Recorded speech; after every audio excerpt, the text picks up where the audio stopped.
сәлеметсіздер ме? Бүгінгі біздің сұхбатымызға республикалық облыстық деңгейдегі пән олимпиадаларына оқушы даярлап жүрген ұстазымыз келіп отыр.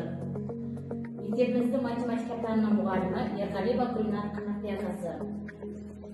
Дарынды оқушылармен жұмыс істеуде қалай бастадыңыз? Дарынды оқушылар осы мектепте бірден көзге түседі.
Дарынды оқушыларды дамытудың қазір өте әдістері өте көп. Қазір интернет материалдары, көптеген арнайы сайттар, арнайы платформалар, QR кодтары бар, арнайы дайын кітаптар, курстар, өте көп жазба дәптерлер, мысалы үшін өте көп қазір материалдар өте көп.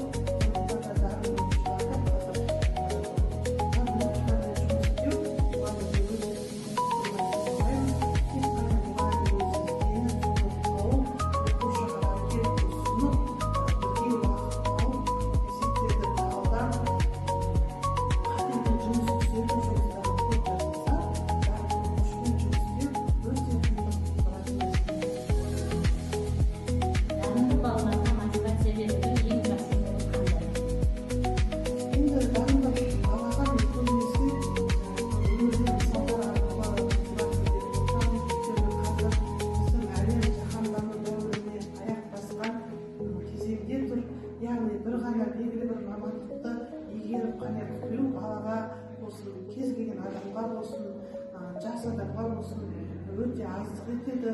Өйткені қазір әлем күннен күнге күн сайын жаңа технологиялар дамып жатқан кезең.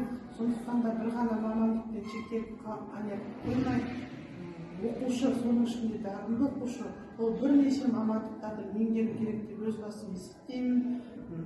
Тіпті белгілі бір мамандықтың мықты егері болса да, қосымша ақша табу, қосымша кіріс кіргізу оған аздық етпейді.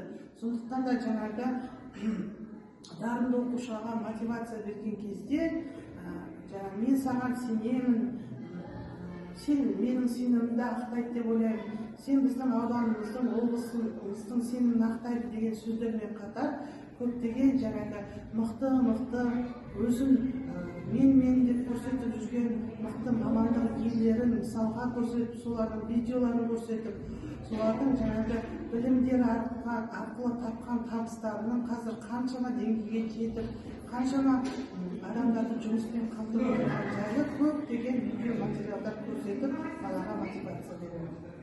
Бүгінгі сұхбатымызға алтын уақытыңызды бөліп келгеніңізге көп рахмет.